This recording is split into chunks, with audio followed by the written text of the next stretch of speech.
Ayan, welcome ulit sa ating week 8. Oh, week 8 po, no? So, grabe, no? Ang bilis ng panahon. Kailan lang, no? Nag-share tayo, no? Week 7, and now week 8 na tayo. And next week is week 9. Wow, ang bilis-bilis po. So, marami po tayong natutunan. Praise God, no po? This week is a very one of my favorites na topics, no? Sa life class, no?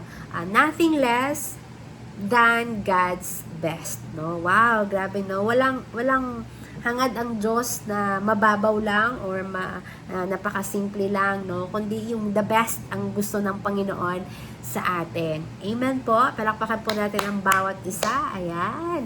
So, kung titingnan po natin sa Book of Romans, chapter 8, verses 15 to 17, no? Doon pinakita kung paano yung earthly father, no? Earthly father, yung tatay natin dito sa lupa, no? Yung ibang tatay kasi nag-a-adapt sila ng anak, no? Kasi gusto nilang tulungan. Yung iba naman po ay nag-a-adapt sapagkat gusto nilang magkaroon ng anak, no? And to do that, no, they need to go through process, no, legal process. So merong lalagdaan yan, no, pipirmahan ng mga papeles para illegalize na yung taong yan o yung batang yan ay magiging anak ng kanyang tatay, na po. The same with us, no, na kung saan tayo ay inadapt ni Jesus as His children, no? Nung tinanggap natin si Lord bilang Lord and Savior, no, sa ating puso, tayo rin tinanggap niya na tayo ay adopted children, no? So, kung tayo ay adopted children, no, legally, tayo ay anak na. Kung anong karapatan ng legal na mga anak, ganun din ang karapatan ng adopted na anak, sapagkat siya ay legally anak na ng tatay. So tayo ay anak rin tayo ng Diyos, no? Inadapt na tayo. Amen? So kung tayo adopted na, tayo rin pala ay tagapagmana ng kaharian ng Diyos. Wow, no? Sabihin mo sa katabi mo, tagapagmana ka pala, no? So, may karapatan kang i-claim yung mga pangako ng Panginoon. So, yung mga pangako ng Panginoon, ang lahat ng blessings niya ay nakahanda na para sa atin, no? Ang gawin lang po natin ay sumunod sa Panginoon upang masumpungan itong magagandang plano ng Diyos para sa atin. Itong mga pagpapala na nakaabang na sa atin. Amen po? So, don't be afraid to ask God, no? Ibig sabihin, huwag kang matakot na humingi sa Panginoon. Huwag kang mahiya na humingi sa Panginoon sapagkat inutos niya sa atin sa Bible, no? Ask and it shall be given. Humingi at pagbibigyan ang sabi doon, no? So, naalala ko po, no, na ako po ay Christians, no?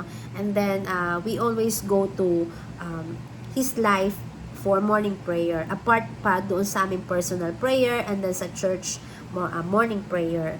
So, dahil sa tumagal na, no, nagkaroon ako ng burden na ipag-pray na magkaroon din ako ng sarili kong bahay. Kasi nga po, nangupahan po ako for ilang years po ba? Since 2008 po, nangungupahan po kami. No? At dahil nga anak ako ng Diyos, binuksan ng Diyos ang aking pagkaunawa na dahil anak ako ng Diyos, may karapatan ako na humingi sa Kanya, no? And then, that's the time na pinag-pray ko po na magkaroon kami ng bahay, sariling bahay. Sabi ko, Lord, wala po kaming pera, no, sa bangko, pero Lord, humihingi po ako na magkaroon ako ng bahay. Ayan. So, ang pangarap ko lang na bahay ay tamang square lang, no, bungalow type, basta't mayroong matawag na sariling bahay. And so, pinag-pray ko yun daily, no, without questioning how God can do it, no? Kasi nga wala po talaga kami pera sa bangko. At basta meron lang ako pananampalataya at tiwala sa Panginoon at tapang, no? Boldness to ask God. Hindi ko alam na habang ako'y nananalangin si Lord pala ay kumikilos. No? Ang galing po ng pagkilos ni Lord sapagkat ang asawa ko po ay pinapalibutan na siya ng mga friends niya na ini-encourage siya na bakit hindi ka magpatayo ng bahay. Ganun po, na nag-uusap-usap na about pala ng ganun. Wala pa akong alam. And then sabi ng Jojo, oo, yung aking asawa, oo, gusto kong magkaroon ng bahay, subalit ganito, wala kang pera. May pera kami pero walang, sakto lang sa mga needs, no? Wala kaming talagang ipon. Ang sabi ng mga kasama niya, bakit hindi ka mag-loan? Sabi ng gano'n, mag-loan ka sa bangko, madali lang, ganito. So, nagka-idea yung asawa ko. One time, no, wala akong kaalam-alam na gano'n pa lang nangyayari. Sabi ng asawa ko, para sa mag-asawa lang po yan. Sabi niya, magtanong ka nga kung paano mag-apply about sa loan, no, sa bahay. Magpapatayo tayo ng bahay. Nashock ako kasi yun ang heart ko at ang hinihingi ko sa Diyos Ama, no? So, nagtanong kami, tapos pag-uwi niya, inasikaso namin. And then, nagkaroon ng architect kami that time, naging student ng aking mother-in-law. So, dinesign yung bahay. Nung nakita ko, wow, ganda. Sabi ko, bungalow lang yung aking pangarap. Pero doon sa drawing, may first floor, syempre no, may first floor. Second floor, at may rooftop, no? So, yung rooftop, pwede pa siyang patayuin as third floor. Wow, bongga talaga. Pag si Lord talaga nagbigay, sobra-sobra pa doon sa inaakala mo. And so, nangyari nga po yun, no? Tapos, naghanap kami ng engineer or civil engineer para ma-accomplish lahat. Tapos, ang civil engineer na pinili namin, no, gusto niya ganitong amount. Pero yung nakuha naming loan ay hindi umabot doon sa ina-achieve niyang amount, no? Amount ng loanable loan amount, no? So, sabi niya, ay hindi, mapapatay natin ang bahay nyo, pero walang rooftop, sabi niya. Or, sabi niya, walang pintura at walang gate, ganon, sabi niya. So, in short, magagawa ang bahay, pero hindi tapos lahat, no? Hindi fully finished. So, asawa ko nagalit siya, nataranta siya. By the way, asawa ko ay hindi pa born again, pero malapit na ma-born again, in Jesus' name. Nagalit siya, sabi niya, ba't ganun. So ako, dahil pinag-pray ko yon, sabi ko, Lord, kung ang ibang tao, walang relasyon sa inyo, gumagawa pa sila ng mali, meron silang bahay. How much more ako, Lord? Anak mo ko. That's my specific prayer. Sabi ko, Lord, how much more ako? Anak mo ko, Lord. At meron akong relasyon sa inyo. Hindi mo po ba ako pagbibigyan? Sabi kong ganon. And then, sabi ko, Lord, kung ano ang naka-drawing doon sa, naka-ukit doon sa blueprint, gusto ko yun na yun ang bahay ko. Hindi pwedeng magkulang, hindi pwedeng walang ganito, hindi, Lord. As it is, yun ang gusto kong mangyari. That's my very bold prayer sa Panginoon. And so, hindi ako nagalit, hindi ako nagpanic, hindi ako namblema, hindi ako nag-worry. Basta nilagay ko lang sa paanan ng Panginoon, pinag-pray ko, sinurrender ko. And then after ilang days, no, tumawag ang mother-in-law ko. Sabi niya, meron na tayong engineer, civil engineer, naging estudyante ko. Sabi, kilala po siya, no, si Tinio, no. Kalimutan ko ang pangalan, pero kilala siya sa Santa Ana, no, si Engineer Tinio. No, sabi niya, ito, pumayag siya, ganito, at fully furnished, no, or finished na talaga lahat ng mga naka-design sa bahay. So, at yun nga, no, wala kaming pera, no, nagpalabas pa ng pera that time yung engineer para ma-release yung pera sa bangko kasi ang rule ng bangko, kailangan merong mga at least 30%, no, na napatayo sa bahay para ma-release nila yung ganong amount, no, sa unang first releasing ng pera.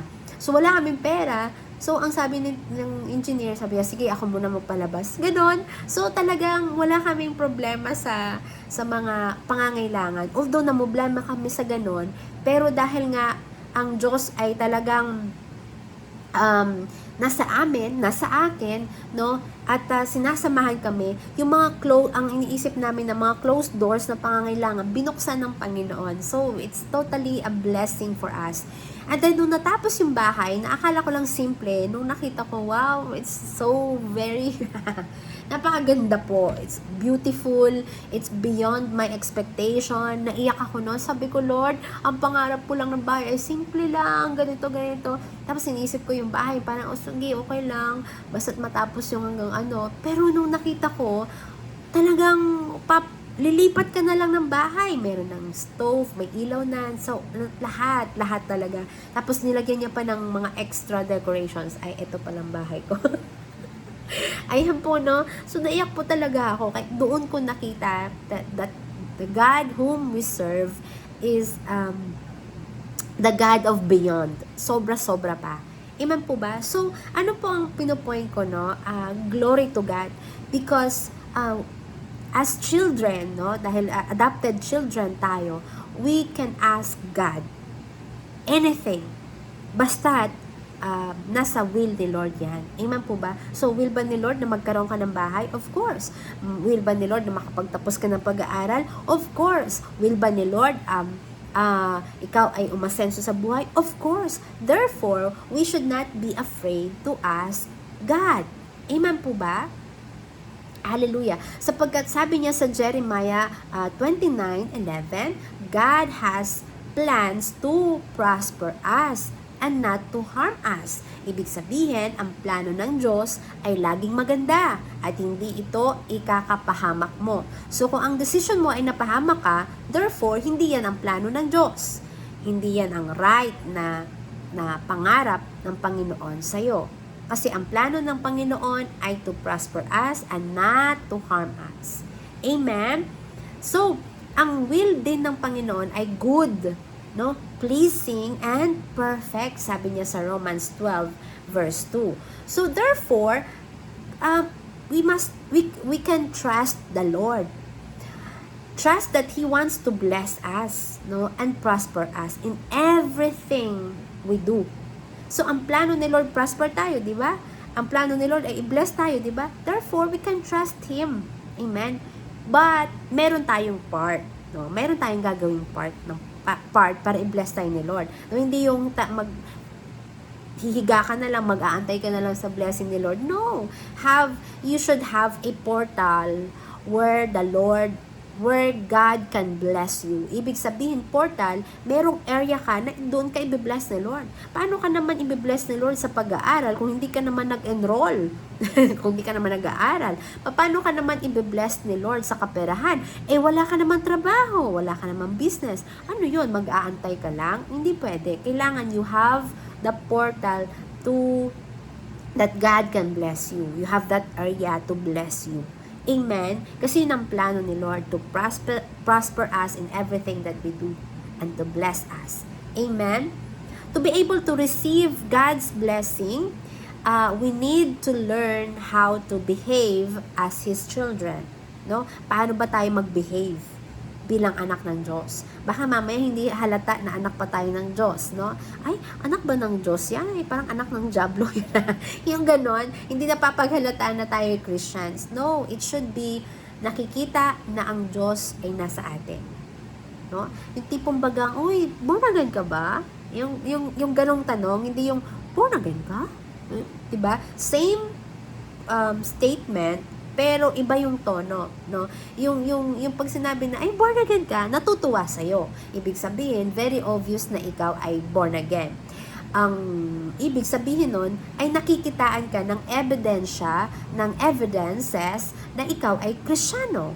No? Merong bunga, merong nakikitaan sa'yo ng very good, or nakikitaan sa'yo ang Diyos. No? Pag ang tanong sa'yo, ay, Kristiyano ka ba? Totoo, yung ganun po, no? So, ibig sabihin, nag-ano pa sila, naghihinala pa.